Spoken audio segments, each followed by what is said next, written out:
Carrasco y esto es Animales Universitarios. Buenos días tengan todos, es un gusto volver a estar con ustedes en un video más. El día de hoy traemos un tema muy importante, el cual es patrimonio. Pero no es todo, dentro de este tema tocaremos más que nos ayudarán a entender lo que es patrimonio, como lo son el concepto, pues no podemos hablar de patrimonio si no sabemos su concepto, ¿o sí? Integración del patrimonio, cosas, bienes y derechos personales e integración del patrimonio. Y esto no es todo, ya que hablaremos de temas que son de igual importancia dentro de los temas principales anteriormente mencionados. Y ahora sí, sin más retraso, démosles la bienvenida a mis compañeros Apolinar Jiménez Once Antonio, Baezcan Itzayana Itzel, Barros Hernández Luis Ángel, Espinosa Cumplido Araceli Itzel y Naranjo Salvador María del Carmen. Buenas tardes a todos, bienvenidos, es un gusto tenerlos de vuelta en nuestro canal. ¿Cómo están? Hola Samantha, yo estoy muy bien, feliz de poder ayudarlos nuevamente. Por ejemplo, las bancas, los parques y las carreteras, ¿cierto? De igual forma, Samantha, estoy muy contenta de estar aquí nuevamente para ayudar a estos nuevos contadores. Hola a todos, agradezco su invitación para estar una vez más aquí. Hola Samantha, muchas gracias por esta oportunidad. Me gusta estar aquí para apoyar. Me da gusto estar aquí y poder ayudar tanto a Samantha como a los nuevos contadores. Muchísimas gracias a todos, me alegra que puedan estar todos presentes, se los agradezco de verdad. Ahora sí, comenzamos con mi compañera Itzel. Adelante. Seguro que alguna vez nos hemos preguntado si tenemos patrimonio. Lo cierto es que todos tenemos, desde la persona más millonaria del mundo hasta el individuo de escasos recursos. Pero antes de seguir hablando sobre este tema, veamos primero cuál es el concepto de patrimonio. El patrimonio se ha definido como un conjunto de obligaciones y derechos susceptibles de una valorización pecuniaria, que constituyen una universalidad de derecho. Según lo expuesto, el patrimonio de una persona estará siempre integrado por un conjunto de bienes, de derechos y además por obligaciones y cargas. Pero es un requisito indispensable que estos derechos y obligaciones que constituyen el patrimonio sean siempre apreciables en dinero, es decir, que puedan ser objeto de una valorización pecuniaria. Para entender mejor este concepto, expliquemos dos elementos importantes. Estos son el activo y el pasivo. Ahora bien, sabemos que los activos se refieren a los bienes y derechos, y los pasivos corresponden a las deudas y obligaciones. ¿Qué les parece si abordamos con más detalle estos elementos? Empecemos por definir qué son los bienes. Un bien es todo aquello que puede ser objeto de apropiación y en consecuencia tiene un valor económico y se encuentra dentro del comercio. Sabiendo esto, podemos decir que los bienes de dominio del poder público se dividen en bienes de uso común, bienes destinados a un servicio público y bienes propios. Bien de uso común, por ejemplo, las bancas, los parques y las carreteras, ¿cierto? Exacto, esos son algunos bienes de uso común que, aunque no podemos ser dueños o propietarios, sí tenemos el derecho de gozar de estos. Otro tipo de bienes son los destinados a un servicio público, los cuales están orientados a satisfacer las necesidades de la sociedad. Por ejemplo, los postes y tuberías en las calles públicas, que de igual manera permiten el funcionamiento de otros servicios públicos, como el agua, el internet y la luz. Y las personas que tienen puestos de comida en los kioscos también hacen uso de un bien público. Se les otorga una concesión para poder usar ese espacio. al igual que a las personas que quieren que se les dé un puesto en el mercado para poder vender sus productos. Incluso para obtener un nicho en el panteón necesitan una concesión. Por lo tanto, cuando queramos hacer uso de algún espacio público, debemos primero tener el permiso de las autoridades del lugar en que vivimos.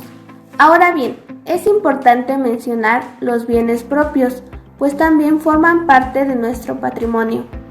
Son bienes propios de los particulares todas las cosas cuyo dominio les pertenece legalmente y de las que no puede aprovecharse ninguno sin el consentimiento del dueño o autorización de la ley. Estos bienes pueden ser muebles o inmuebles, siempre y cuando sean cosas de las cuales nos podamos apropiar. Podría ser una casa, un terreno, un celular, un automóvil, cosas por ese estilo. Ya saben. Nada de querer comprar la luna, el sol o las estrellas. Jaja. Lo cierto es que aunque la persona más multimillonaria quiera comprarlos y adueñarse de estos, solo lo podrá hacer en sus sueños, así que es mejor que vayan aterrizando a la tierra. Por cierto, nuestro código declara que están fuera del comercio por su naturaleza las que no pueden ser poseídas por algún individuo exclusivamente y por disposición de la ley las que ella declara irreductibles a propiedad particular. Qué locura querer comprar las estrellas, ¿no creen? Pero bueno, ahora sí le daré la palabra a mi compañero Luis. Tradicionalmente se ha puesto al patrimonio como un atributo de la personalidad. A lo largo de esta transmisión señalaremos sus características. Para hablar de su naturaleza tenemos muchas posiciones, como puede ser la naturaleza subjetiva o personalista. Tenemos como primera definición: el patrimonio es una hermosa pasión de la personalidad jurídica y por ello comprende todos los bienes del individuo, incluso los futuros, y también las obligaciones. Para hablar por el autor, yo diría que ella piensa en una definición más centrada en la universalidad del derecho. Pianol o Cid. También podemos agregar, sin negar la existencia del patrimonio personal, que es la doctrina que pone énfasis en el interés en que cada masa de los bienes lo integran. De ahí también podemos deducir al plano que toda persona tiene como un patrimonio y que solo una persona tiene patrimonio. Dicho esto, estos autores han tenido una doctrina más subjetiva y personalista hacia el patrimonio, o eso pienso yo. Pero para dar respuesta a la naturaleza del patrimonio debemos fundamentarlo. El conjunto de bienes, derechos, obligaciones y cargas de una persona, apreciables en dinero, constituye una universalidad jurídica, la cual integra el patrimonio. Esto lo encontramos en el libro del licenciado Adriana Rufina García. En lo anterior podemos destacar que la jurista, la única universalidad jurídica posible es el patrimonio. En esta universalidad jurídica, la constante es la persona que va a actuar, o bien como parte activa o como parte pasiva, y de acuerdo a la posición que le tocó vivir, se crearán derechos y obligaciones. Estas obligaciones son susceptibles y deben ser valoradas en dinero activos o en satisfacciones de necesidades económicas. Pues el patrimonio es la definición del conjunto de obligaciones y derechos susceptibles de una valorización pecuniaria. Consiste en una universalidad de derecho. Según expuestos al patrimonio de una persona, estará siempre integrado por un conjunto de bienes y derechos, y además por obligaciones y cargas. Pero un requisito indispensable de estos derechos de obligaciones que constituye el patrimonio sea que siempre sean apreciables en dinero. Es decir, que puedan ser objeto de una valorización pecuniaria, pues siempre se cuenta integrado en de bienes, derechos y además por obligaciones y cargas. Muchas gracias, Luis. Un tema muy importante. Ahora escucharemos a mi compañera Baez. Adelante. Bueno, a continuación les hablaré acerca de algunos subtemas: cosas, bienes y derechos. Las cosas son las entidades materiales, las que constituyen una parte de la materia existente, mientras que los bienes serían las cosas útiles al hombre y susceptibles de apropiación por éste. Ahora bien, basándonos en el artículo, encontramos lo siguiente. Pueden ser objeto de apropiación todas las cosas que no estén excluidas del comercio. Código Civil Federal 2020, artículo 747.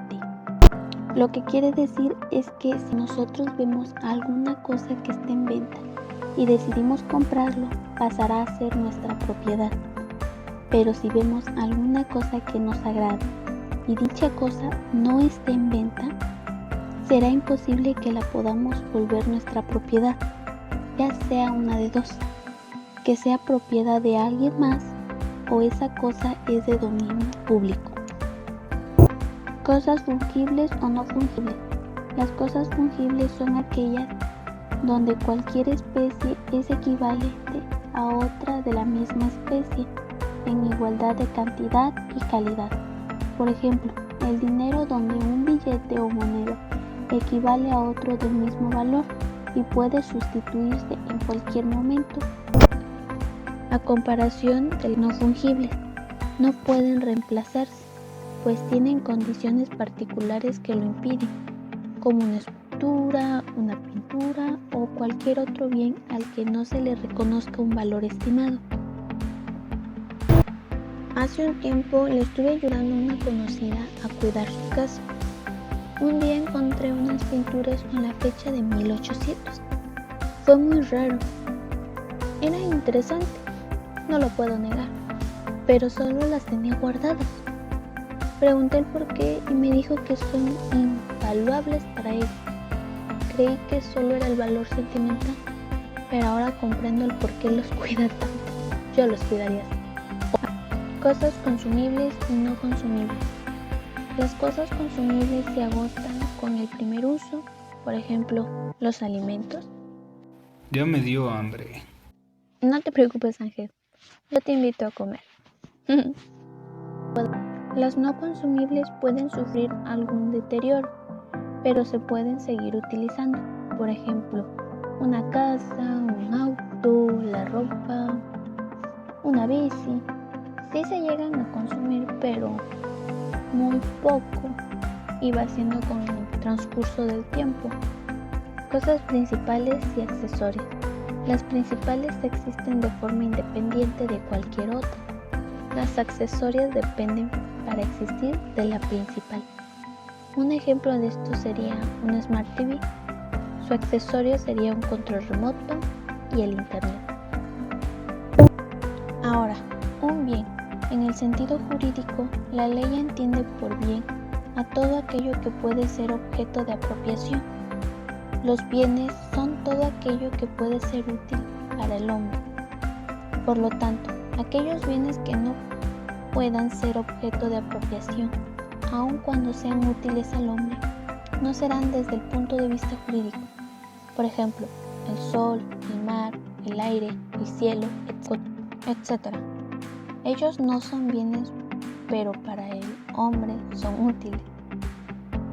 Marcel Planiol, Tratado Elemental de Derecho Civil, tomo relativo a los bienes, traducido por el licenciado José María Cajica, página 30. Bienes fungibles y no fungibles. En la doctrina no es necesario que los bienes fungibles sean muebles. Generalmente se trata de muebles, pero es posible encontrar fungibles entre los inmuebles, cuando por su naturaleza tienen un mismo poder liberatorio. Por ejemplo, una compañía fraccionadora que presenta lotes exactamente iguales por su calidad y extensión, y que por lo tanto tiene valor equivalente. Planiol y Ripper, tomo 3, página 62. Muebles o inmuebles. Esta distinción se hace a partir de que puedan o no trasladarse de un sitio a otro, sin alterar su estado original. Como ejemplo de los bienes muebles tenemos un auto, un animal, un cuadro, que son muebles por naturaleza. Son también considerados bienes muebles los documentos donde constan la adquisición de derechos personales. Por ejemplo, un contrato de renta. Los bienes inmuebles son aquellos que están inmovilizados desde el inicio de su existencia sin intervención humana, como por ejemplo un terreno, un río, una montaña. Los bienes son muebles o inmuebles en razón de su naturaleza o por disposición que expresa la ley. Ahora bien, debemos hacer mención a algunos artículos para comprender mejor. Los bienes muebles son por su naturaleza o por disposición de la ley. Código Civil Federal 2020, artículo 752. Son muebles por su naturaleza los cuerpos que puedan trasladarse de un lugar a otro, ya se muevan por sí mismos, ya por efecto de una fuerza exterior. Código Civil Federal 2020, artículo 753. Los derechos de autor se consideran bienes muebles. Código Civil Federal 2020, artículo 758. Este artículo sí me por sorpresa, pero es razonable. Sí, ahora sí ya lo sabemos. Sí, María, ahora ya lo sabemos. Se consideran bienes inmuebles por su naturaleza, cuando forman parte de la tierra o están adheridos a ella, y por disposición de la ley, cuando en consecuencia de los efectos civiles, por disposición de la ley se señala como inmueble. Se consideran bienes muebles por su naturaleza, aquellos que se puedan trasladar de un lugar a otro, ya sea por cuenta propia o mediante fuerzas exteriores, y son muebles por determinación de la ley, las obligaciones, derechos y acciones que tienen por objeto cosas muebles o cantidades exigibles en virtud de acción personal. Asimismo, no son todos los comprendidos por la ley en clasificación de inmuebles. Ahora bien, debemos conocer un poco acerca de los artículos del Código Civil de la Federación. Son bienes inmuebles el suelo y las construcciones adheridas a él. Un ejemplo puede ser las casas, cisternas, subterráneos. Yo quisiera una casa con subterráneo. Las plantas y los árboles, mientras estuvieran unidos a la tierra, y los frutos pendientes del mismo árbol, y las plantas mientras no sean separados de ellos por cosechas o cortes generales. Código Civil Federal 2020, artículo 750. Mis padres me enseñaron a plantar árboles. En mi niñez logré sembrar 2 y hoy en día ya están grandísimos. Tienen más o menos la edad de 12 años. Son muy grandes. Todo lo que esté unido a un inmueble de manera fija, de modo de que no pueda separarse sin el deterioro del mismo inmueble o del objeto a él adherido. Código Civil Federal 2020, artículo 750, fracción 3. Un ejemplo de esto podría ser una chimenea. Bueno, mi abuela, ella vivió en Chihuahua y tiene una casa allá, así que es algo común tener chimeneas por el excesivo frío que se hace en esa zona. Las estatuas, relieves, pinturas u otros objetos de ornamentación colocados en edificios o heredados por el dueño del inmueble, en tal forma que revele el propósito de unirlos de un modo permanente al fondo. Código Civil Federal 2020, artículo 750, fracción 4.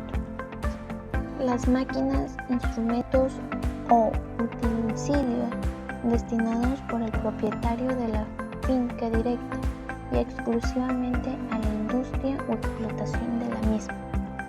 Código Civil Federal 2020, artículo 750, fracción sexta.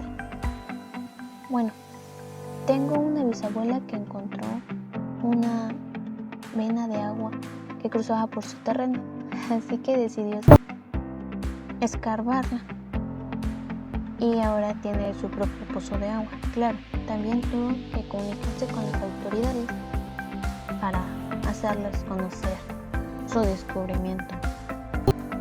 Los aparatos electrónicos y accesorios adheridos al suelo o a los edificios por el dueño de estos, salvo conviene el contrario. Código Civil Federal 2020, artículo 750, fracción octava. De hecho, existen más artículos que nos hacen referencia a los bienes inmuebles y los bienes muebles. Deberían leerlos. Sus diferencias. Todo lo que existe en la naturaleza y que se pueda tocar y apreciar materialmente son cosas, pero dentro de las cosas podemos clasificar de bienes aquellas de las que el hombre puede apropiarse y le sirve para satisfacer sus necesidades, y además que no estén excluidas del comercio. El agua del mar, el sol y una casa son cosas, pero solo la última es considerada un bien. Cosas son solo las entidades materiales, las que constituyen una parte de la materia existente, mientras que los bienes serían las cosas útiles al hombre y susceptibles a apropiación por éste.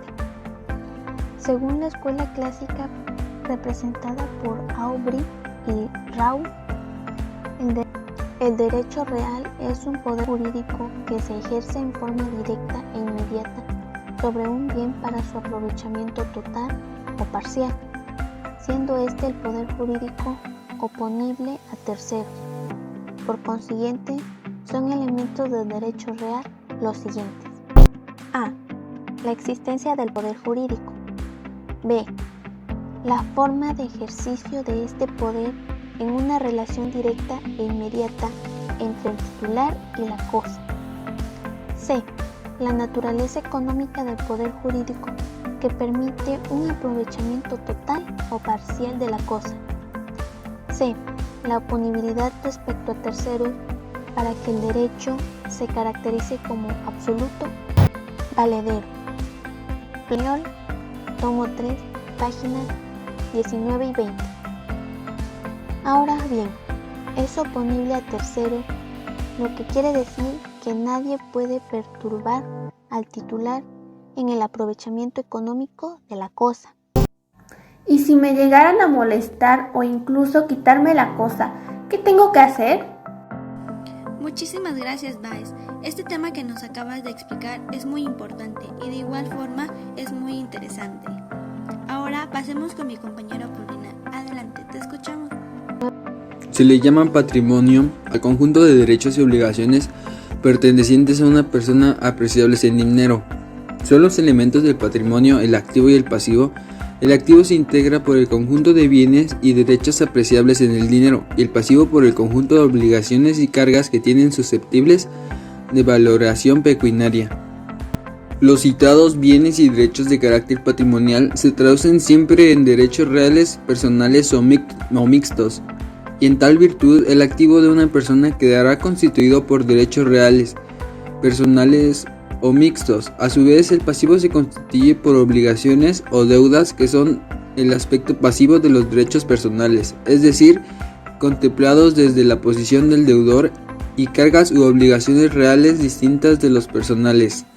Deben poder medirse o estimarse en dinero. Por esta razón, no forman parte del patrimonio de cada quien sus derechos fundamentales, que no pueden ni comprarse ni venderse. El patrimonio se encuentra integrado por tres elementos: su composición como conjunto unitario de derechos y obligaciones entendida como la concurrencia en el bloque.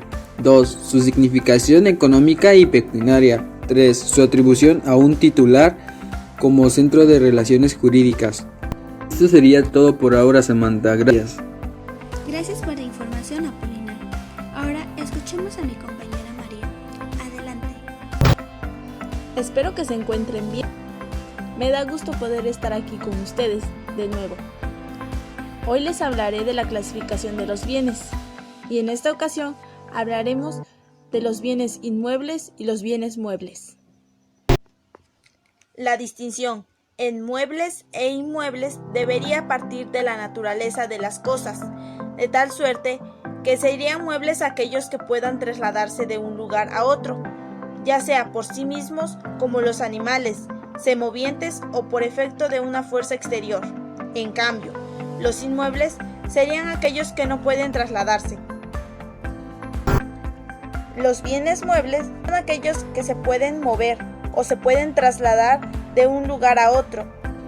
Uno de los ejemplos que les puedo dar son los autos, los teléfonos, las computadoras, etc.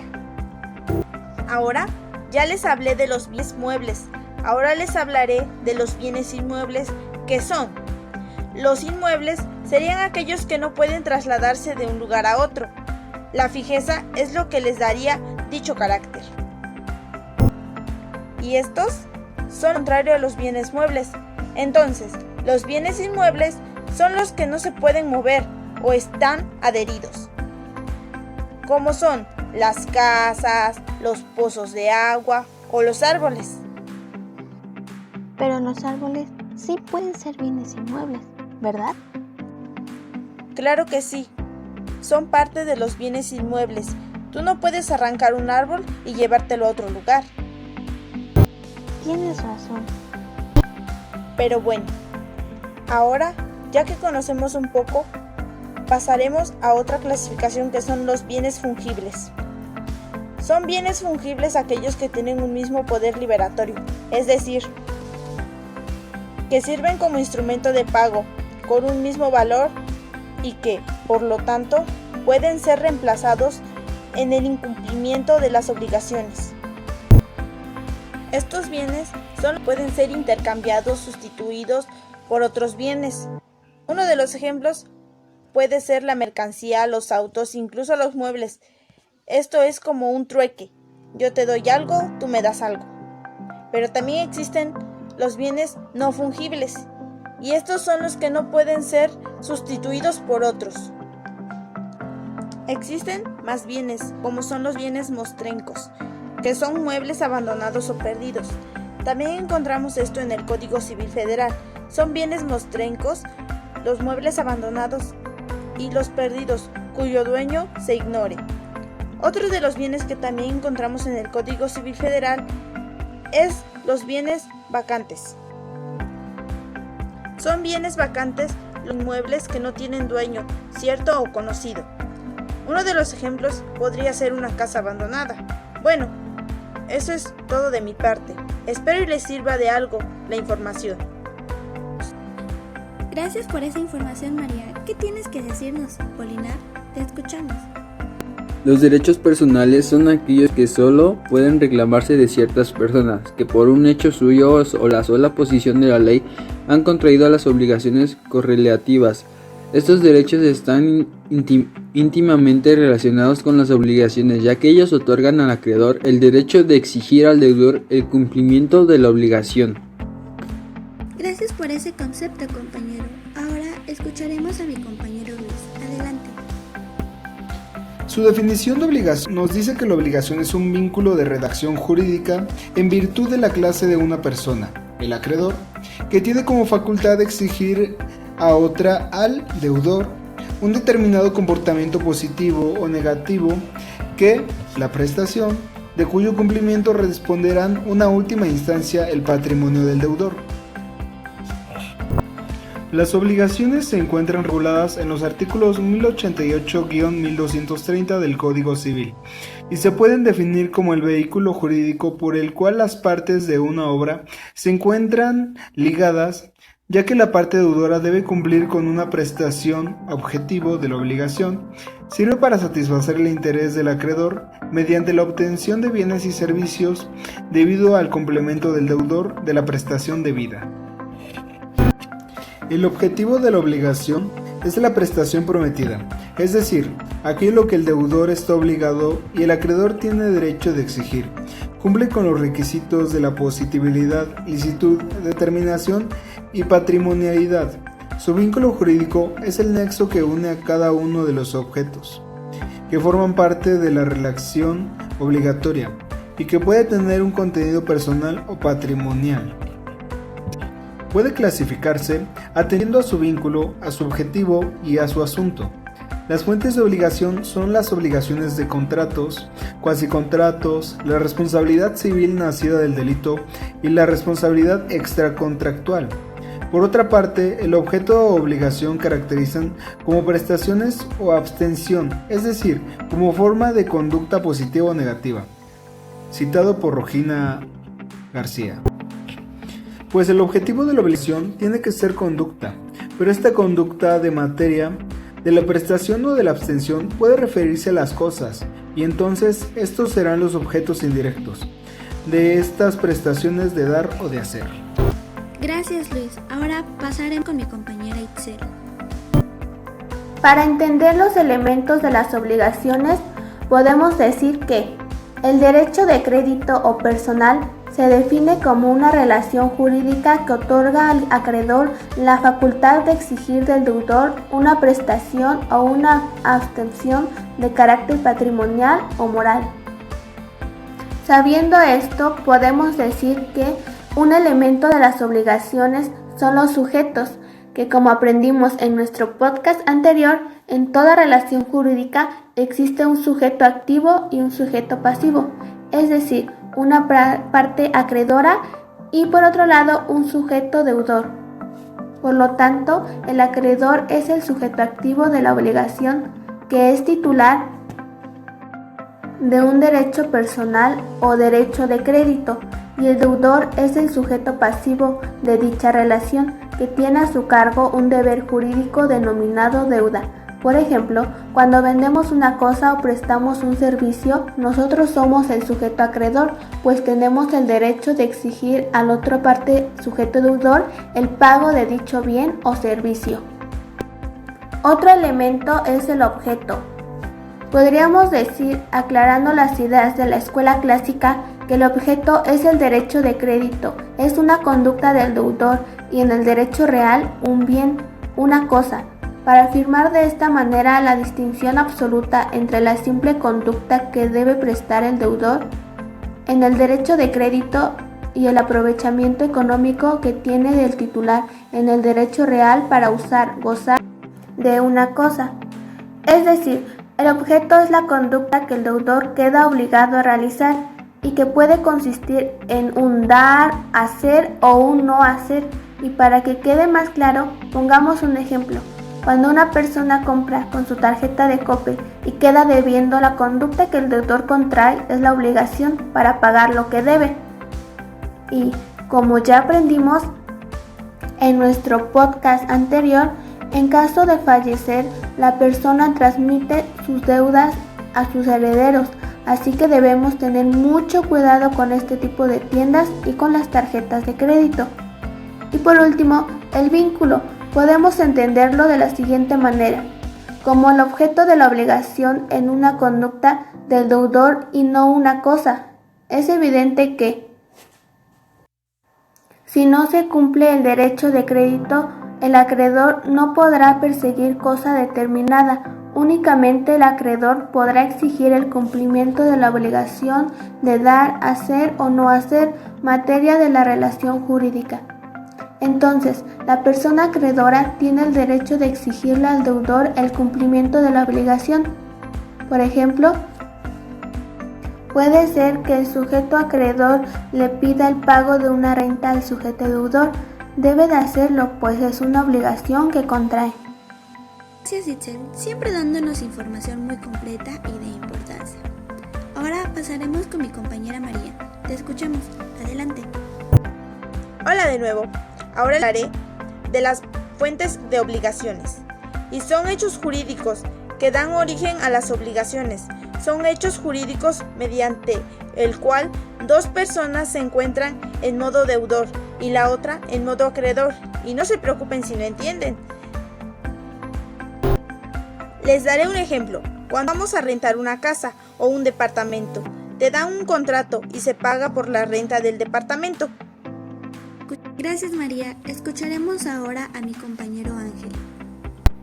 Las modalidades de las obligaciones. En este apartado de las obligaciones explicaremos las diferentes obligaciones que hay. La obligación pura y simple que existe es exigible y constituye entre un sujeto activo y pasivo. Esta prestación, que es un susceptible de dividirse en un complemento. La obligación pura y condicional nos dice que se debe pagar el contrato para ser válido, y aunque venda, se debe pagar el impuesto. Son de oxígeno obligación, y no importa que no sea parte del contrato, no se puede dejar así. Las obligaciones condicionales nos dicen que se pueden repartir en condicional, que es cuando su existencia o resolución depende de un acontecimiento futuro o incierto. Código Civil Federal 2020, artículo 1938, capítulo 6. Como podría ser la compra de algo o la espera de algún dinero. También está la obligación suspensiva, que es cuando su cumplimiento depende de la existencia de su obligación. Y por último, la obligación resultoria, cuando resuelve la obligación volviendo las cosas al mismo estado.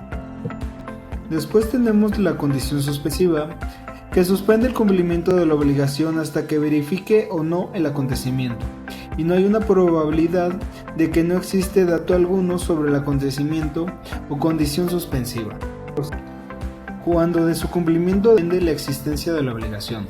Código Civil Federal 2020, artículo 1939.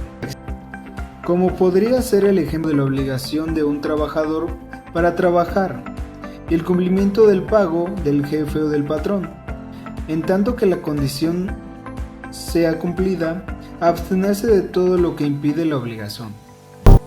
En la condición de resultoria, nace como si fuera pura y simple, pero depende de su existencia para que se realice el acontecimiento y las obligaciones que destruye retroactivamente, por lo que restituye las cosas a su estado. También está la obligación de carga, que esta nos dice que no altera la existencia ni la exigibilidad de las obligaciones. La carga o modo no es una modalidad en sentido escrito, impone una cierta presión o gravamen. Citado por Luis José Muñoz Cano en el 2011. La obligación mancomunada nos dice que diversos acreedores pueden exigir a prorrata el pago de la prestación de un solo deudor, ya sea activa de derechos que dos o más acreedores tienen de exigir el cumplimiento total de la obligación, o pasiva, que la obligación de dos sumas deudoras reportan de prestar en su totalidad las cosas o el hecho con contratos. Citado por Reyes Sergio T. en la Teoría General de las Obligaciones 2004. Gracias, Luis. Es importante este tema que nos acabas de proporcionar, pero ahora escuchamos a mi compañera Baez. Adelante. Existen diversas formas de definición de las obligaciones reales y de las personales. Ya hemos indicado que la obligación personal solo puede existir un cambio de sujeto pasivo por consentimiento expreso o tácito del acreedor. En las obligaciones reales, por el contrario, ese cambio se produce por la transmisión del dominio o de la posesión originaria en la que se refiere a los deberes jurídicos del propietario de una cosa grabada. Por lo tanto, no se requiere el consentimiento del sujeto activo para que se opere esa transferencia. Respecto a las obligaciones reales que existe a cargo de diversos titulares de los derechos reales de aprovechamiento, su transmisión legalmente posible de tales derechos, el uso de la habitación son intransferibles. Por consiguiente, las obligaciones reales heredantes del titular de lo mismo no podrán cambiar de sujeto pasivo, dado que el derecho real al cual siguen deberá contener siempre en la persona de su titular. Diversidad en cuanto a las fuentes de las obligaciones reales y personales. Las fuentes de las obligaciones reconocidas en nuestro Código Civil vigente se mencionan y regulan como formas consecutivas de la misma: contrato, declaraciones unilateral de la voluntad, enriquecimiento ilícito, gestión de negocios, hechos ilícitos, responsabilidad objetiva y riesgos personales. Código Civil Federal. Gracias, Baez. Y ahora, los distintos modos de cumplimiento son: cumplimiento voluntario. Por lo general, las obligaciones son cumplidas y espontáneamente. El deudor cumple la prestación debida, ya sea por convencimiento o por temor. El fenómeno de la ejecución voluntaria pasa inadvertido. Cumplimiento forzado. Ante el incumplimiento del deudor, el acreedor dispone de los medios legales a fin de que el deudor le procure aquello a lo que se ha obligado. En primer término, los recursos se canalizan por intermedio de la autoridad judicial. Nunca pueden hacerse justicia por mano propia. Son recursos judiciales. En segundo lugar, tales acciones tienden a la ejecución directamente de la obligación, es decir, a la concretación de la prestación que el acreedor espera recibir del deudor. Finalmente, este recurso está respaldado por la fuerza pública. Ahora, cumplimiento por otro. El tercer modo de cumplimiento específico de las obligaciones es el que la obtiene al acreedor mediante la intervención de un tercero que satisface la prestación a cargo del deudor. Acerca de la naturaleza de esta virtualidad de la obligación se desdobla según se examine desde el lado del acreedor o del deudor. La extinción de las obligaciones puede ser por el pago, es decir, un acto jurídico consensual consiste en el cumplimiento de una obligación de dar, de hacer o de no hacer, que se ejecuta con la intención de extinguir una deuda preexistente. En el artículo 206 del Código Civil establece: pago o cumplimiento es la entrega de la cosa o cantidad debida o la prestación del servicio que se hubiere prometido. Ofrecimiento de pago y consignación. Estos ocurren cuando el acreedor se rehúsa a recibir la prestación que se le adeuda o a dar el documento justificativo del pago. También procede cuando sea persona incierta, incapaz, esté ausente o sean dudosos sus derechos. El acreedor puede tener motivos fundados para rehusarse a recibir o puede hacerlo injustificadamente. Por ello, la ley concede al deudor la facultad de liberarse de la deuda mediante el depósito de lo debido en poder de un tercero, dejando así a salvo su responsabilidad. Dación en pago.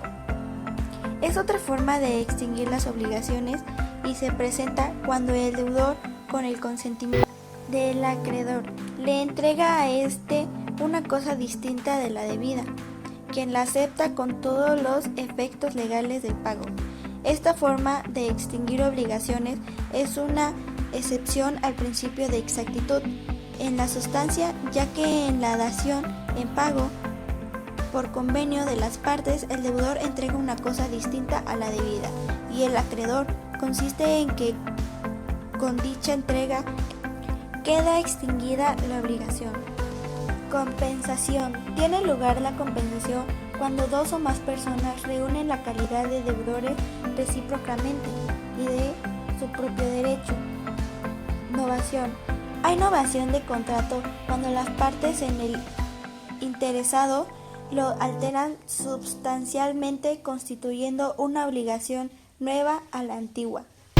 Confusión. Según el artículo 2206 del Código Civil, la confusión consiste en que la circunstancia de que en una misma persona se reúnan las cualidades de acreedor y deudor. Remisión. En el medio liberatorio por excelencia, ya que implica un acto jurídico unilateral y bilateral, por virtud del cual el acreedor libera al deudor de su obligación.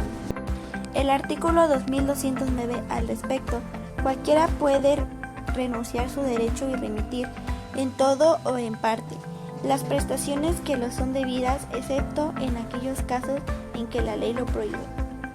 Pérdida de la cosa. Este medio de extinción debe identificarse con la imposibilidad de ejecución, por caso fortuito o fuerza mayor. Si la cosa se pierde por caso fortuito o fuerza mayor, la obra está en posibilidades de cumplir, a causa del incumplimiento culpable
resarcimiento de daños y perjuicios.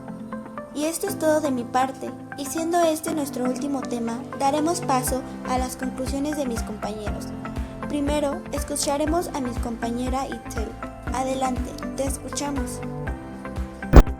Considero necesario tener un buen patrimonio de bienes muebles así como también de inmuebles.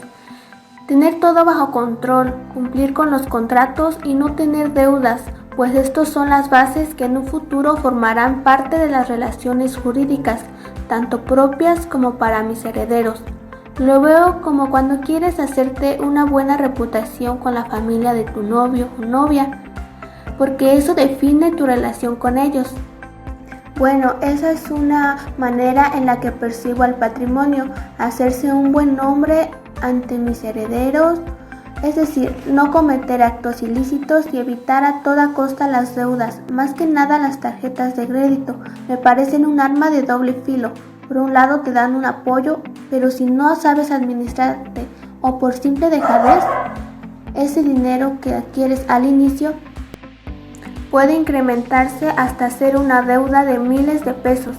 Así que en lo personal no usaré ese tipo de tarjetas, me resulta innecesario gastar dinero que no tengo. Además que siguiendo la metáfora que usé al inicio, mancharía mi reputación tanto personal como proyectando a un futuro la de mis herederos. Por último, me parece necesario que en México se fomente la cultura financiera y yo como futura contadora me gustaría hacer algo al respecto con mis clientes. Evitar que se vean sometidos a obligaciones por deudas que si bien con un buen asesoramiento se pueden prevenir. Muchas gracias, Itzel. Y ahora, Luis, ¿qué tienes que decirnos? Con el trabajo del podcast de la integración del patrimonio, me ayudó a entender y comprender cómo existen las obligaciones y también los cumplimientos, y cómo los tenemos que llevar a cabo cada día, no solamente en el trabajo, sino también en la sociedad. Y con ello mejorar en sociedad con la gente sobre mis derechos y obligaciones, mis bienes y mi dinero y cómo llevo a cabo cada día. También el concepto de las obligaciones me ayudó a entender cómo los seres humanos tenemos tanto que aprender de los artículos y cómo podemos hacer mediante el uso correcto de las obligaciones sobre nosotros y sobre otras personas, así como sus cumplimientos y nuestros deberes, el cual empezaré a llevar a abordar más en mi día a día. Y el tema de modalidades de la obligación me ayudó a entender y me ayudará en el día a día por las explicaciones que existen entre la obligación simple, la obligación condicional y condiciones obligatorias, las cuales podemos ver cada día y cómo las podemos llevar a cabo, y gracias a que ahora sé sobrellevar mejor mis obligaciones de manera civil y de manera personal. Gracias, Luis. Ahora escuchemos a mi compañera Baez. Al llevar a cabo esta investigación y estudiar los temas, pude comprender la importancia de saber cuáles son mis bienes, sean muebles o inmuebles. Por ejemplo, tengo la noción de que sí tengo bienes muebles, pero inmuebles no, porque no tengo documentos que validen que son mi propiedad, solo son apalabrados. Por ejemplo, mis padres me comentan que me heredarán una casa, pero no hemos hecho el tiempo para poner todo en orden y que se vuelva mi propiedad, mi bien inmueble. Bueno, al igual que este caso, mi abuelo me comenta que si me voy a vivir con él para cuidarlo y atenderlo, me dará la mitad de sus hectáreas, pero siento que eso será por conveniencia. En fin, yo iría a cuidarlo. Si no, lo traería a mi casa para cuidar de él. Pero no crean que soy mala nieta, solo que ni él es muy anciano ni yo un adulto independiente. Por ello, me esfuerzo para que pronto pueda cuidar de él y poder mantenerlo. Hace tiempo pude presenciar una discusión entre una señora y sus hijos, en la cual la señora pedía que se le respetara el derecho de propiedad, así lo llamaba ella, pero en realidad es el derecho real. en el cual ella decía ser dueña de la casa, por el simple hecho de ser la ex esposa. Pero la verdad es que los dueños de la casa eran los hijastros, ya que el ex esposo de la señora modificó el último título de propiedad al ponerle el nombre de sus hijos. Hablando acerca del tema de bienes mostrecos abandonados, mi familia dejó por un tiempo abandonada una casa, cerca de unos 6 años. En el 7º año, mi tío nos comenta que una familia llega a vivir a nuestra casa. Al principio pensamos en dejarlos habitar, pero al comentarlo con mis hermanos, llegamos a la conclusión de que no era una buena idea. Así que si queríamos hacerle el favor a las personas de vivir en ella, tendríamos que hacer un contrato. Al final de todo, mi hermano tuvo que ir a hablar con las personas. Las personas dijeron que no podrían con la renta, así que ellos decidieron salir de nuestra propiedad.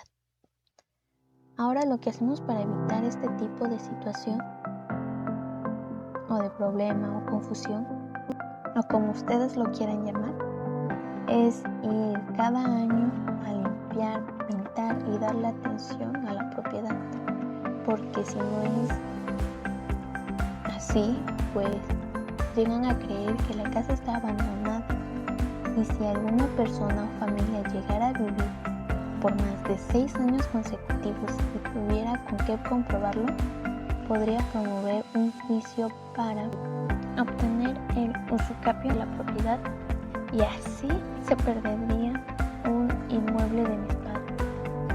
Muchas gracias, Pais. Ahora vamos con mi compañera Apolinar. Es importante resaltar que el derecho personal en una potestad de hacer o exigir todo lo que la ley o autoridad establece en favor de alguien, o que le permita a quien pueda hacerlo, ya que por un lado otorgan un derecho y por otro lado otorgan una obligación.